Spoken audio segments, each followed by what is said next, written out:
Hi, I'm Sarah. And I'm Jo, and welcome to episode 3 of the Society of Unpublished Authors. This podcast is recorded in Western Sydney on the lands of the Darug people.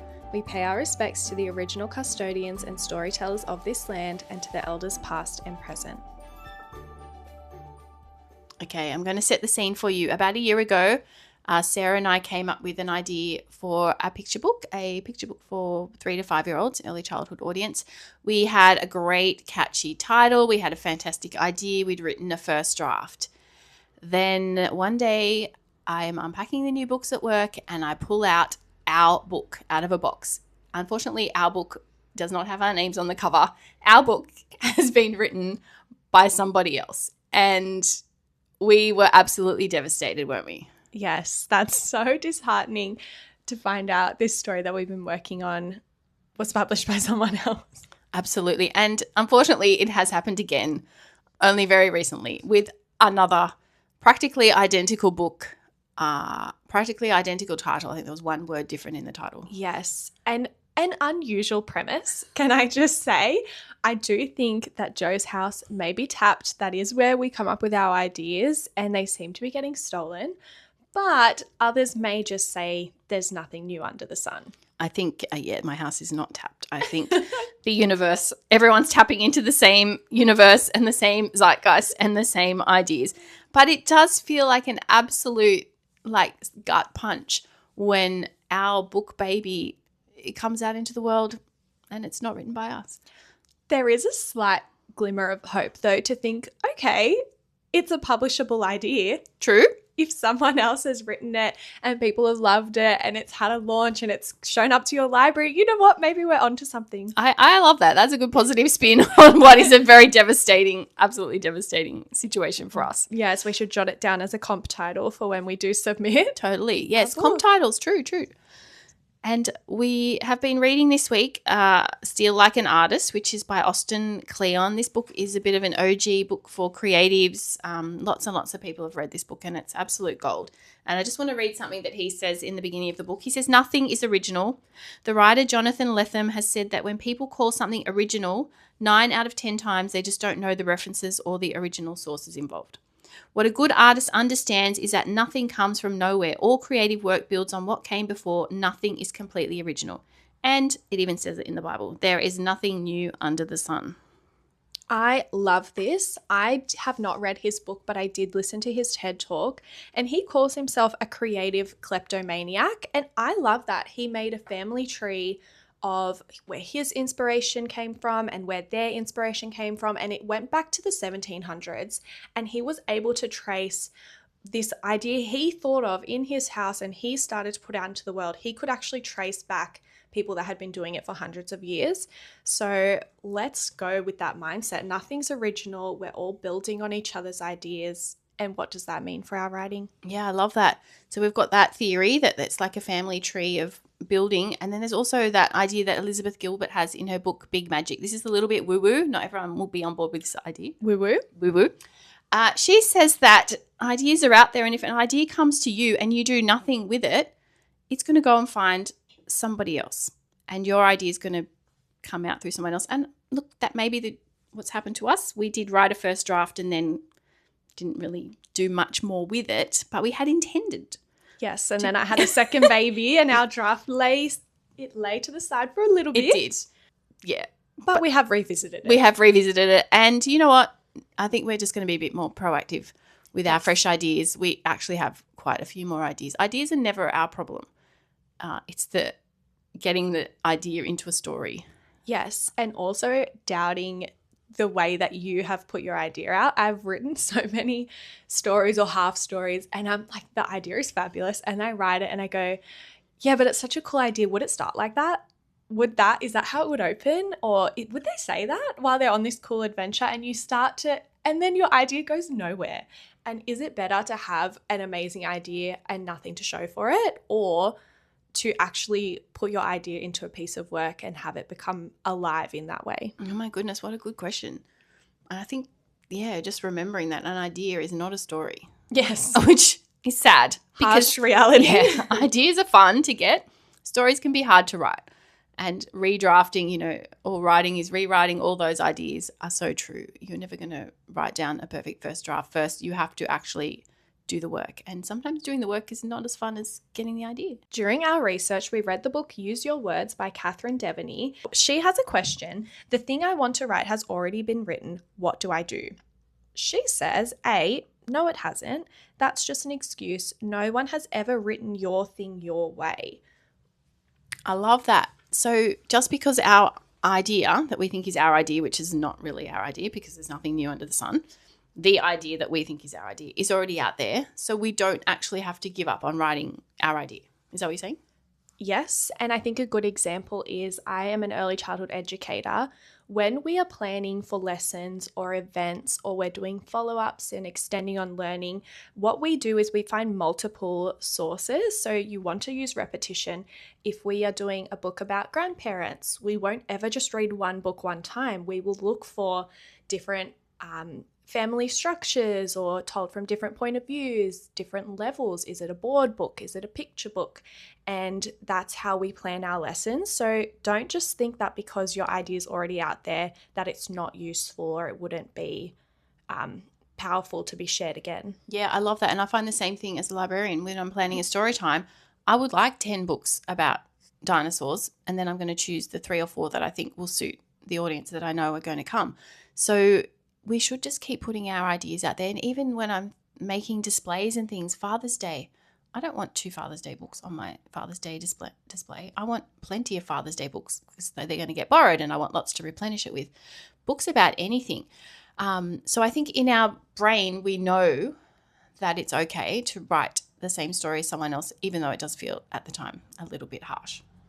Another book that we've looked at this week is The 7 Basic Plots by Christopher Booker. This is another well-known book used by lots and lots of writers. And the basic gist of this book is that there are really only 7 basic plots. I won't list them here now, but we'll put a link to the book in the show notes and you can look that up. And these basic 7 plots have been told for thousands and thousands of years through ancient myths, and now they're retold through TV shows and books and plays and soap operas. So I think in a way we actually crave the same kind of stories, the stories that we're raised on, but told in different ways and different voices. Yes, I so agree with that. It's also like when you watch your favorite episode of The Office over and over again and you have that comfort in knowing the ending. Sometimes it's nice.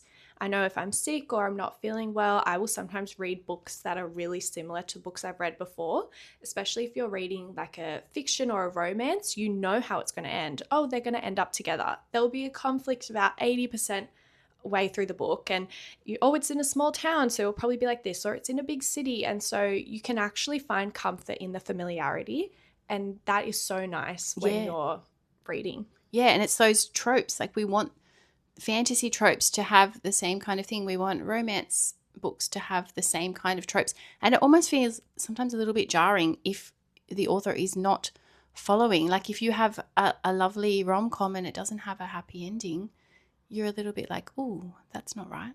Yes. And that's like the book Pride and Prejudice. So the first line of the story is talking about, a man in possession of money must be looking for a wife. And so immediately off the bat, you know what the story is going to be about. There are probably so many stories about a billionaire who's looking for a wife, or a movie about someone wealthy who's looking for love. I don't think that just because it's been done once, you can't do it again, and you can't do it in a new, exciting way. Yeah, absolutely love it. Nothing new under the sun. All right, Sarah, so has anything been inspiring you lately? I actually had an interesting experience in a hospital waiting room while I was waiting for my husband that sparked a story that I wrote. So I was in the waiting room. I had some bizarre encounters. There's all types of people there for all different reasons. And I thought about how scary it could be if you're a child. And so I wrote a story about a waiting room and a child that was using their imagination to make it more magical and more fun. And yeah, what a great idea. So that's like a real life scenario that sparked an idea in you. So at the time, did you write it down in your phone? Like how did you make sure you didn't lose this idea? It kind of came to me after when I was telling the story. I'm, when someone's in hospital, everyone asks, how are they? How's everything going? What happened? And all I could think about was my bizarre interactions. And so I was just, telling, and then this happened and this happened. And I thought, do you know what? I'm going to write this down. So it came to me after, but while I was in the moment, I was having a bit of this is a strange place and this really could be magical or it could be spooky, depending how you flip it. I love that. Absolutely love that. And so is that how your ideas usually begin, or is there other things that inspire you and give you ideas? I think most of my ideas come from my kids. I have 2 kids, 2 toddlers. They're 2 and 4. And my daughter in particular, most nights she'll ask me to make up stories. So her name's Rosie. So I'll say, once upon a time, there was a Rosie and she woke up on a pirate ship. And then I'll tell her a story and she will often then tell me a story and it kind of will be very similar to mine. And Mummy woke up on a pirate ship and this happened and this happened. And sometimes we'll get on a roll and I'll get a really good idea and I'll write it down. I did write one down last night. I can't remember what it was. I love that. And she's actually learning to tell stories from you telling stories to her. I think that's absolutely beautiful. So you're, doing those normal storytelling things, once upon a time, this happened and then this happened and then that happened. And she's learning that that's how a story functions. I absolutely love that. Her little brain must be just firing. Yes. And one thing about reading to children, so it's very important to read to children. We know this for their early literacy and for their literacy going forward. You actually don't have to read a book to be reading to children and telling stories to children for it to have those benefits. You can just recount a memory. You can say, oh, today while you're at school, I went to the shops and I was looking for onions. They didn't have them, so I've got this. You're just telling a story and you're doing a time, a place, you're the character. Like, it really doesn't have to be. If you can't afford new books or if you haven't got any new stories, you can just make it up and you're still giving them the same benefits as if you're sitting and reading to them. Oh, I love that. I absolutely, absolutely love that. For me, I find stories in lots of different places. I know one of my middle grade novels is set in a library that's being threatened with being demolished, and that was because I was working in a library, and from not the library I work in anymore, but a previous one, from the day that I arrived there, customers were constantly coming in and saying, what's happening with the library? What's happening with the library? And for years and years, like 5 years, there'd been this threat was going to be demolished and redeveloped, and the customers were so anxious about what was going to happen to their library. And that sparked an idea that I wrote about a library and about some kids that wanted to save the library. So that was, my actual idea. It was a real life idea. And that book also has this magical tree in it, and there was this beautiful magnolia tree out the front of the library, which was also featured in my book. Funnily enough, 2 weeks after I left that job and went to a new library, the tree died. It fell over and died. Wow. I know. I feel like the tree and I were one and I left and the tree fell down. The magic's gone. But anyway, the magic's still in the book. So when you hear people talking about their work or talking about work in general, and they're talking about this idea of voice. Yes. What do you think about that? I think that it's one of those kind of mythical things where they're talking and you don't know it until you read it, I think, or you can't picture it and you're not sure what they're saying. But I know when you start reading a book, instantly you can tell if you like it. But you really don't have to read, half a book or get to the end and go, oh, I didn't love that. I think straight away if you connect with the writer's voice. And we were talking about what's more important, the voice or the actual idea. So what do you think? Yeah, I think you're right. You can't actually really explain how to develop a voice. I think it just comes. Yeah. And sometimes it doesn't even come until you start writing something and then rewriting it and you think, oh, no, that's not the right voice. Let me try this. Let me try that. It can be a little bit elusive. And I think the only way to find it is to just keep trying. Even sometimes with tense as well, just rewriting something in a different tense can help you find a different voice. I've tried writing things in first person, third person, and, sometimes I have more success with one than the other. So voice, I think, is so important, but if only we knew exactly how to find that voice and get the right voice straight up, because I don't think, for me, that happens. I think you're onto something with the changing the tense as well to find the voice.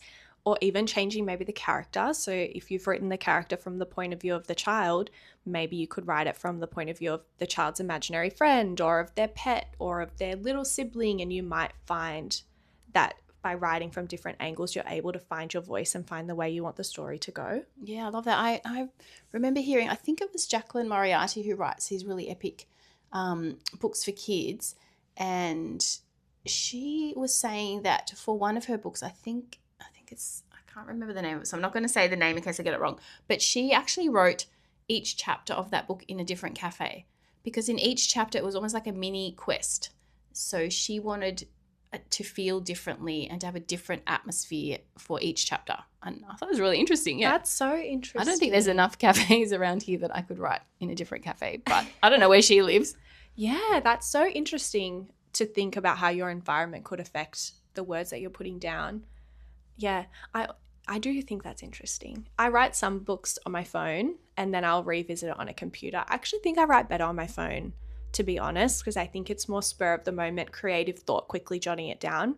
Whereas when I sit at my computer and I look at that big blank Word document, it's a little less fun and creative and whimsy. Whereas if I've written something on my phone and then I transfer it to the page, I'm like, whoa, look at this awesome story, and I get to add to it, whereas I'm not just starting from a blank page. I love that. It's like not fully formed, but it's like a story's arrived, and Yes. It's not so terrifying. Yeah, I love that. You know, I'm a big morning pages person. The Artist's Way, the book by Julia Cameron, recommends this thing called morning pages, where every morning you write 3 pages of longhand handwriting, and I get so many ideas from that. I look back through, you're not supposed to read back through, but I do. I sort of mine for ideas because that's where often my ideas come from. And yeah, for me, it's definitely the handwriting is where I get my best ideas. That's interesting. We each have a different way to get our good ideas. Yeah, and I've heard people I heard someone yesterday on a podcast, and they love to talk in the car, but they actually got an old school dictaphone because they don't want to touch their phone in the car and get booked for touching their phone. So they bought like this old you probably don't even know what that is, you're only in your 20s, but like a little cassette player with a little tape and you're talking to it. Like the microphones we're using. Yeah, but you know. I actually have sometimes when I'm driving, if I have an idea, I'll ask Siri to text myself, and then it will say, what do you want to say? And I'll say, there once was a tree in the forest and this happened. And actually, sometimes it's pretty helpful to just quickly get it jotted down. It doesn't always pick up exactly what I'm saying. Sometimes I reread it and I think, what was I thinking? I think Siri gets it a bit wrong, but it's helpful to just capture your thoughts in that moment. That is such a Gen Z way of doing things, and I absolutely love it. I am Gen X. We like a good pencil and paper, but that's okay. Everyone's got their own process. Maybe your voice comes out on the paper. Maybe. I have an idea for our challenge this week. Maybe we could take something that we love and rewrite it our own way, whether that is a big twist in a book that we love or it's a surprise ending, and maybe we could put our character through that twist or through that ending and it would take its own complete form. I know that Brendan Sanderson, in one of those lectures that he has on his YouTube channel, he actually talks about not stealing ideas, but stealing parts of work that you love. So if you have watched Star Wars and there's this huge twist that you love, who's to say that that couldn't work on a picture book about cowgirls and cowboys? Like, you could take this, they've found the Death Star, I believe it's called, and it's this huge ship, and they're like, what are we supposed to do? We didn't expect that. That could so happen in any other context. It doesn't have to be a ship. It could just be a big surprise. And you're taking a twist that you love. You're not stealing. You're making it your own, and you're putting your own character through that twist. You've got me thinking now, like, about possibly doing some kind of mashup. You just said like a Star Wars thing, but in a picture book with, do you say with cowboys and cowgirls? I said it could be on a farm, cowgirls. Yeah. I love that. So I think I'm going to do that this week. I'm going to try and mash together 2 ideas, and it's making me think of a book that came into the library a couple of weeks ago, something I've never seen before.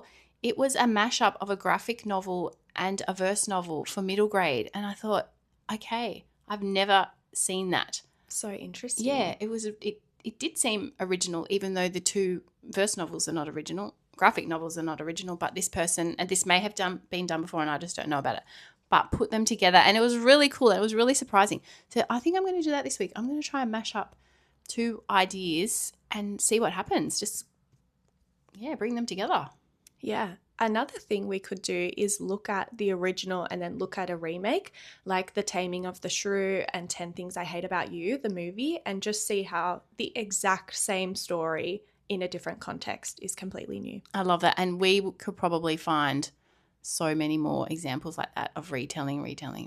Even Lion King, I think one of the most famous children's stories is based off Hamlet, isn't it? Is it? Yeah. Probably. I didn't know that, but that's probably true. That makes perfect sense. Yeah, I love that. All right, so that's our challenge for the week. Please let us know if you also want to do this challenge and if you've managed to have a mashup of an idea or rework an idea that you've previously seen before. Let us know how it goes. That's all from us today. Thank you so much for joining us. You can find us at the Society of Unpublished Authors on a whole bunch of different social media platforms. You can also find me on Instagram at Jo Diggs, JO_Diggs. And you can find me at author Sarah Della Piedra. And we'll talk to you next time. Thanks, bye. Thanks, bye.